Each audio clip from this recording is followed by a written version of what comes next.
ইন্দ্রকুমারের ফ্যানেরা পর্ণার গায়ে হাত তুলাতে তাণ্ডব শুরু করলো সৃজন। হ্যাঁ বন্ধুরা, নিমফুলের মধু সিরিয়ালে আজকের পর্বে তোমরা এরকমটাই দেখতে পাবে। পুরো গল্পটা জানতে হলে প্লিজ লাইক দিয়ে সঙ্গে থেকো।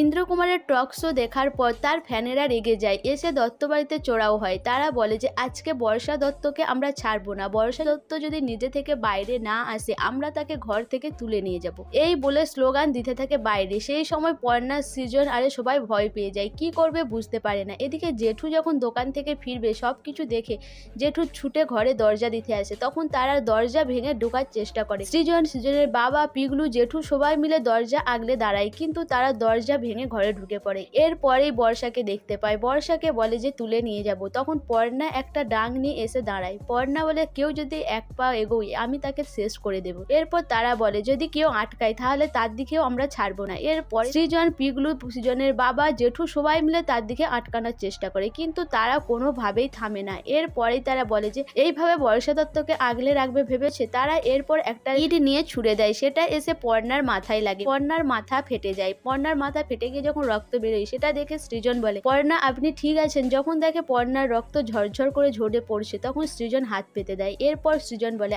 আজকে আমি কাকেও ছাড়বো না, কে আছিস এগিয়ে আয়, তোরা কতজন আছিস, কতজন পারবি আমার সাথে লড়তে। এরপর সৃজন সবাইকে ধরে মারতে শুরু করে, যেটা দেখে আমার প্রচন্ড আনন্দ হয়। এদিকে ঠাম্মি বলে যে আজকে মনে হয় দাদুভাইকে শান্ত করাই যাবে না, তার বইয়ের গায়ে হাত উঠেছে আর সে কি শান্ত হবে নাকি। এরপর সৃজন প্রত্যেককে মেরে মেরে ঘরের বাইরে বার করে দেয়। এদিকে সবাই বলে যে কিরে তোরা বাইরে বেরিয়ে আসলি। বলে বর্ষা দত্তের দাদা আজকে পাগল হয়ে গেছে, যাকে সামনে পাচ্ছে তাকেই ধরে পিটছে।